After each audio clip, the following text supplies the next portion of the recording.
Vill man testa på att drilla stor fisk och se vad utrustningen går för, så kan ett besök till Poppelsjön i Danmark vara ett alternativ. Poppelsjön ligger strax väster om Köpenhamn och kör man över bron så är det cirka 1 timmes bilfärd från det att man kör på bron tills man är framme. Poppelsjön är ett potentekvatten för regnbåge, men dammen håller även ett ganska stort bestånd av stör av olika arter. Och i den här filmen testar jag och Peter på störfisket i dammen. Sjön, eller snarare dammen, är väldigt välskött och jag återkommer till vad det finns för olika faciliteter på området. Men vi börjar med själva utrustningen för fisket. Innan jag visar vilken utrustning jag använde så hade jag blivit superglad om ni gav tummen upp till den här videon och prenumerera på kanalen. Så gör det ni snälla, så blir jag glad. Störarna i Poppelsjön kan väga över 60 kilo. Men även en stör på lite över 10 kilo ger en rejäl fight, så jag rekommenderar att inte ha för klena prylar. Själv körde jag med ett av mina gamla pike float spön som jag hade när jag metade gädda mycket i Lödå för. 12 fot långt, 2,25 punds testkurva är det. Och jag skulle nog inte rekommendera klenare spö. För att det blir jobbigt att få upp fisken, och samma sak. Inte kortare spö än 10 fot, absolut inte. För att då blir det svårt att styra fisken också när du kommer in och de simmar runt en vassrugg och sånt. Jag och Peter hade lite grann problem med det ett par gånger. Till det så hade jag en rejäl haspelrulle med en bra slirbroms på. En Shimano 10 000 RA heter denna. Den har även baitrunner-funktion så att man kan frikoppla liksom den här. När man trycker in den så kan fisken dra ut lina ganska lätta. Och det har jag mest som en säkerhet. Om jag skulle vara något ouppmärksam precis när det hugger så ska inte de kunna dra iväg med hela spöet i alla fall. Så tänkte jag med det. Det finns regler för Poppelsjön på vilken tjocklek på lina du måste använda till ditt mete. Jag använder vanlig nylonlina för det är så korta avstånd så det behövs liksom inte registrera napp på särskilt långt ut. Du fiskar ju högst 25-30 meter ut. Allra högst. Det var knappt så långt ens många gånger. Linan får inte vara tunnare än 0,40 står det på deras hemsida. Och jag valde den här Prologit Density non-carp-lina. Funkar alldeles utmärkt. Och ska du köra flätlina så måste den vara minst 0,25. Men då måste du knyta på så du har minst 2 meter nylon eller fluorokarbon ytterst. Och det är för att inte flätlinan ska komma i kontakt med själva stören, för då kan den skära hack i fenorna och sånt. Sedan själva tacklet, det var ett vanligt glidande bottenmete. Jag ska visa här lite snabbt hur jag knyter ihop det. Jag tar ut en liten bit lina här. Till det sen så hade jag, finns jättebra krokar att köpa i affärerna. Jag köpte de här, men de första störarna jag fångar jag på den. Så att detta är en storlek 4. Mindre än 4 ska ni inte ha. Jag skulle nog rekommendera en lite större också. Och detta är då en 4,0. Och många av dem som fiskar där mycket, de säger att fiska hellre med större krok för det är lättare och du krokar dem bättre. De här är dessutom hullinglösa. Måste vara hullinglöst i Poppelsjön. Så att har man en sån här får man knipsa in hullingen. Men de här som de säljer i affären på plats, de är redan hullinglösa. Så att jag föredrar ju de här. Ta din krok. Knyt på den på linan. Och jag använder en knut som jag lärde mig för många år sedan. Det finns en länk i beskrivningen till hur man knyter denna knuten. Jag vet inte exakt vad den heter. Men det spelar ingen roll. Den håller bra och har gjort så i alla år. Knyt på den där. Bestäm dig för hur lång tafsen ska vara. De rekommenderar att man inte ska ha för lång. Absolut inte över 1 meter. Jag skulle vilja säga kortare än så. För att har du för lång tafs så kan fisken plocka upp betet och hinna svälja det innan du ser nappet. Så mellan 50 och 70 cm skulle jag säga. Sen så använder jag en sån där som karpmetare har för att det inte ska trassla. Jag vet inte om den är inte helt nödvändig. Men nu har jag såna hemma så då tänkte jag då kan jag lika bra trä på en sån. Trä på den lilla silikonslangen och så knyt fast ett lekande. Och eftersom det är kraftfulla fiskar så kör jag med de här lekandena från Darts. Nu storlek 8. kanonbra, håller för hur mycket som helst känns det som. Så knyter jag fast den med samma knut som jag hade på kroken. Sen kan man då dra upp den här och täcka. Så ser det ut så sitter lekandet där. Man styr ut tafsen lite grann så det inte trasslar lika lätt i alla fall. Din huvudlina från spötoppen kommer här. Trä på. Ett stycken beteslås. Också ett dartsbeteslås. Men detta har jag inte paketet kvar så jag kommer inte ihåg exakt vad det heter. Spelar min roll för i beteslåset här så ska bara sänket hänga. Så där kommer inte att vara någon belastning mer än från sänket. Så att där går du med vilket beteslås som helst. Och sen trär jag på en gummipärla här. Och sen knyter jag helt enkelt fast det där lekandet som jag satte på tafsen innan. Här i änden. Då kommer jag få ett glidande tackel. Vi har kroken. Vi har själva själva lekandet här med stoppet. Och sen i det här beteslåset så ska vi fästa sänket. Och ja, jag körde ett sånt här vanligt så kallat karpmetersänke. Men det, alltså sänket spelar ju absolut ingen roll. Det ska ju bara ligga ner på botten. De rekommenderar därmed att ha ganska tunga sänkar, så typ 50-60 gram i alla fall. Så att nu kommer det att landa på botten. Kroken kommer att ligga här borta. Och när fisken tar linan så kommer det att löpa ut sådär. Och så ser man nappen uppe på spötoppen. Sen när vi agnar på fisken, vi gjorde liksom inget märkvärdigt alls. Vi körde med löjor. Och vi delade löjan på mitten kan man säga så. Vi tog en kniv, delade löjan på mitten så vi hade 2 delar. Och sen så tog man bara en död löja så. Jag tog kroken, satte in den genom ögat liksom och så upp i nacken. Så hängde jag på mina ett par gånger och jag gjorde även samma sak här. In här uppe vid ryggen där det är som tjockast kött och så bara trä upp den kroken bredvid ryggen så. Men så att krokspetsen kommer fri. Inga märkligheter alls när vi krokar på dem så. Det man kan tänka på är det djupfryst fisk så de sitter lite sämre på kroken än vad en färsk fisk gör. Har ni inte tillgång till löjor hemma så finns det ju att köpa betesfisk i affären på plats. Men det funkar med vanlig sill också eller makrill eller vad man nu har för någonting. Så att inga konstigheter. Men kom ihåg, nylonlina minst 0,40, flätlina minst 0,25, 2 meter nylon ytterst närmst kroken. Krokar ska vara hullinglösa eller inknipsad hulling. Det är sådana grejer att tänka på. Och sen kastar man ut och så tittar man på spötoppen och väntar på napp. När ni kommer fram till sjön så är det bara att välja plats. Det finns gott om platser runt sjön och flera av dem har små bryggor eller plattformar som man kan stå på. Utanför affären ligger långa avkrokningsmattor man kan låna. Glöm inte att ta med en sån innan du går ut till din fiskeplats. Vi valde denna gång att sätta oss ute på den lilla ön dit det går en liten gångbro. Där är pumpar som sätter rejäl fart på vattnet och här sitter en regnbågsmätare och väntar på napp. Som ni ser här så har jag agnat med en halv löja och jag tror inte det spelar någon roll om man använder huvuddelen eller stjärtdelen. Sedan är det bara att kasta ut, spänna upp linan och sätta sig att vänta på napp.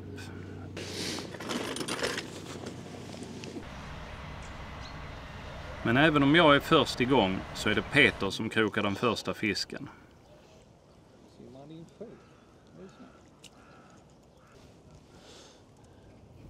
Stören kämpar ganska mycket så se till att ha ordentliga grejer med en bra slirbroms så att ni kan trötta ut fisken. Nu låter du inte ens smita runt hörnet igen. Tar han spärr har du för tunn lina. Det vet du, det är sen gammalt.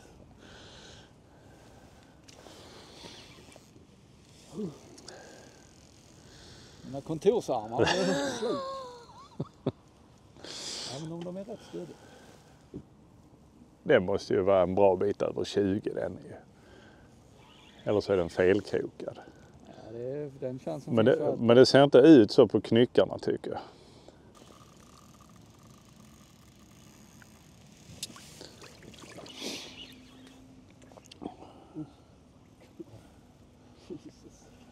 Ja, jag såg inte fisken. Jag såg bara virvlar och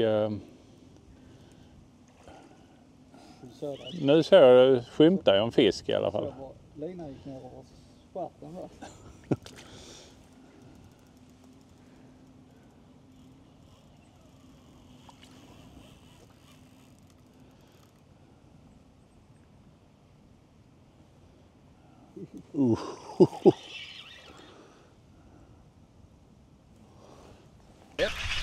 Men nu har vi sett den i alla fall. Är du beredd att ta han i nacken? Ja, jag tar milogreppet.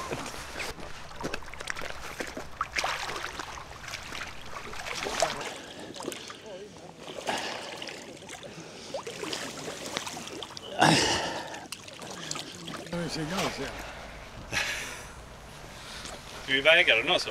Det får vi nästan göra. Jag har som vågslinga där. 167 cm lång och 31,8 kilo. Jag släpper han på din plats så kan så kan jag se om jag kan lyckas. Ja. Nu har du liksom alla förutsättningar.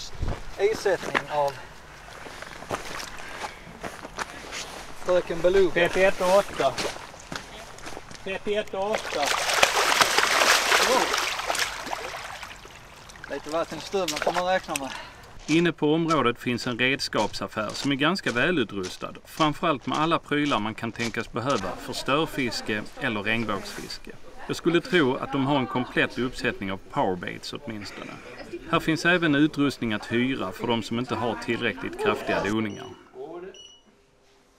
Här är Torbjörn och Brennis igång och köper på sig lite pellets för störfiske samt lite andra småprylar. Och som ni ser så finns det även möjlighet att köpa lite varma mackor eller andra lättare måltider. 10 år sedan kanske? Kan det vara att du liksom...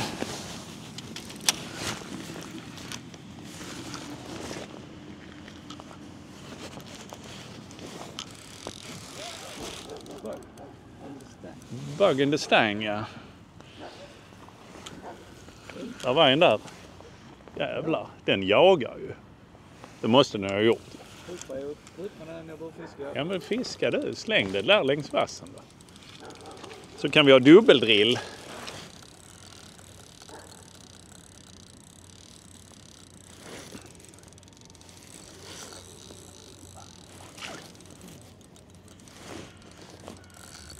Torbjörn, är du på detta hållet?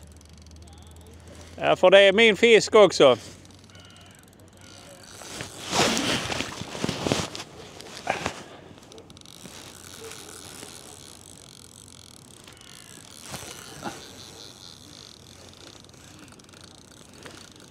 Han är nog där framför dig nu.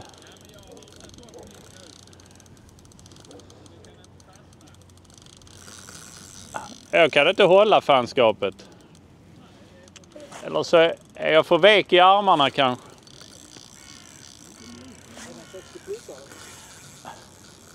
Ja men vad fan är detta för trams? Han är ju 100 meter bort nu. Är det bättre att gå över bron och landa han där borta? Den är nog rakt utanför dig skulle jag tro. Ser du linan var den går där nu?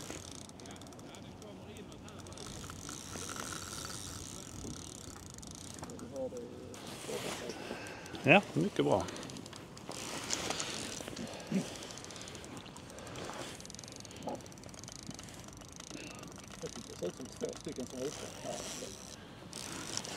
Kolla. Kommer han ju. Det är fan... Va? 161. Ja.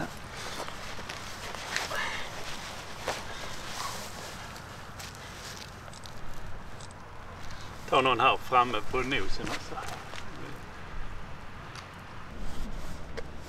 Alla störar som fångas måste släppas tillbaks. Slår man ihjäl en stör får man betala 800 kronor per kilo. Så slå inte ihjäl en stör, det lär bli dyrt. Skulle man få en regnbåge som man vill behålla kan man rensa den här vid rensbordet. Här finns även instruktioner för hur man rensar en regnbåge på bästa sätt. Vill man börja sitt fiske innan kiosken är öppen så kan man betala kontant eller med Mobile Pay här i denna bod som ligger bredvid kiosken och butiken. Här finns även ett par välskötta toaletter om och när man behöver gå på toa. Men fisket är långsamt. Ha gärna med en stol så du kan sitta bekvämt medan du väntar på napp. För att undvika att någon fisk slukar betet och blir krokad i svalget så är det bästa att spänna upp linan och hålla koll på spötoppen. Ha gärna med en bankstick med klyka så att du kan ha spöet som du önskar. Peter har sin spötopp högt och jag har min lågt. Vilket du föredrar är väl egentligen en smaksak. Peters sätt med spöet rakt upp innebär att man har mer lina i luften och mindre i vattnet. Större risk för att vinden tar tag i linan men mindre risk för att strömmen tar tag i linan. Eller att någon fisk simmar på linan och ger falska napp. Mitt sätt med spötoppen nära ytan är ju då tvärtom. Lite lina i luften vilket gör att den inte fladdrar så mycket om det blåser, men mer lina i vattnet som då kan påverkas av strömmen i vattnet. Min lina kommer ju även att vara mer parallell med bottnen, vilket gör att fiskar som simmar förbi kan få linan runt fenorna och orsaka falska napp. Och till sist får jag ett napp som troligtvis var just en lin på simning, ett så kallat line bite. Och när jag sen pausar kamerorna någon minut så får Peter såklart napp. Det var att nappen var svårare att se. Det såg så nappare. Kan du få den att hoppa tror du där ute någonstans? Det ser fräckt ut.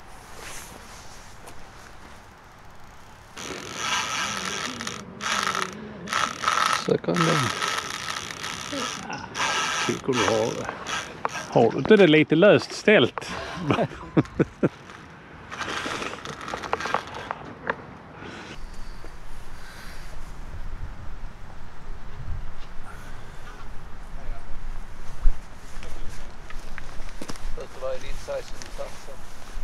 Alltså du såg det? Lite svagt.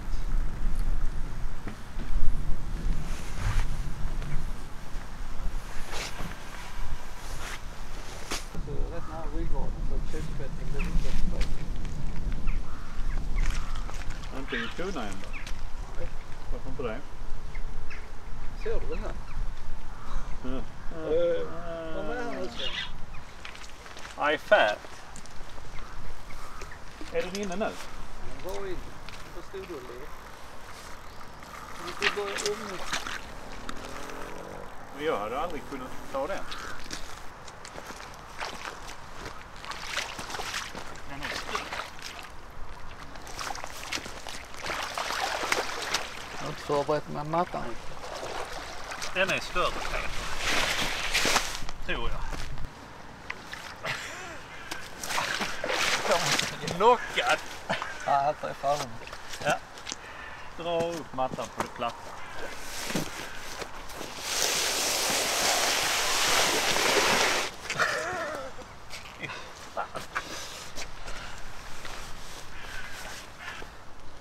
Vad har du där?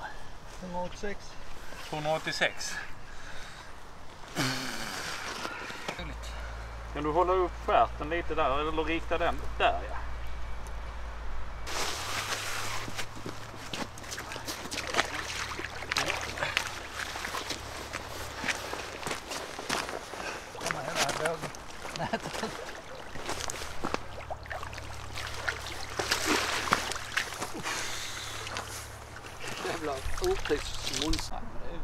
Vi stannade till på ett ställe alldeles i närheten av sjön som heter Salato och köpte med oss några smörrebröd på vägen.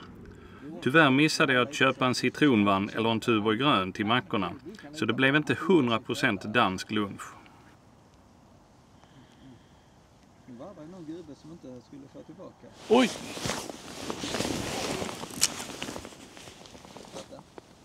Ja, det är någonting. Och kameran är igång. Alla lampor blinkar blått. Panelen blinkar blå. Ja, den är nog... Det är bara en liten jämfört med dina ju. Nu börjar han. Du menar en sån under 30? Ja, Ja. precis. Den såg lite Ja, den är nog lite mindre. från annat håll. Nej, vi kör på den så här. Annan art är det. Detta var väl en sån diamant. Det är förbjudet att hova störarna, så det bästa sättet är att dra ner mattan till kanten och sedan dra upp fisken på mattan. Jag tvättar den. Nu får du nog vara beredd för han kommer här nu. Fint. Till pappa. Fiskarna är ganska greppvänliga och det går bra att hålla dem i stjärtspolen eller typ i armhålorna vid bröstfenorna. Man får absolut inte ta ihjälgrepp på dem. Som ni ser är diamantstören lite gulaktig i färgen och har inte alls lika lång nos som till exempel belugastören. Den simmar på andra sidan stenen.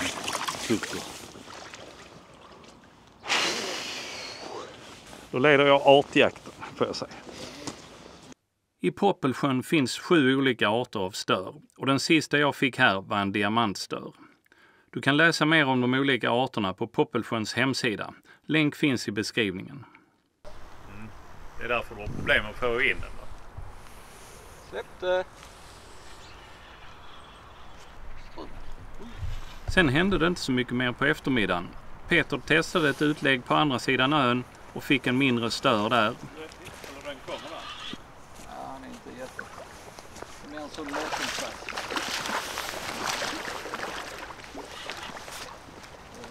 Nackaskinn.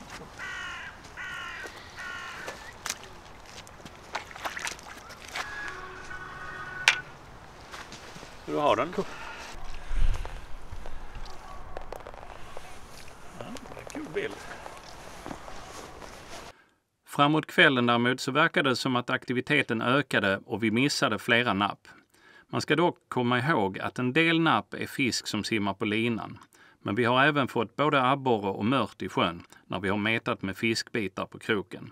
Så man ska inte tro att man missar en stör varje gång man missar ett napp. Skymningen föll snabbt men till sist fick jag på en fisk. Nu så! Ja, men nu kom han och störde så jag var inte riktigt beredd. Ja, så gjorde först en sån back. Mycket bra hanterat.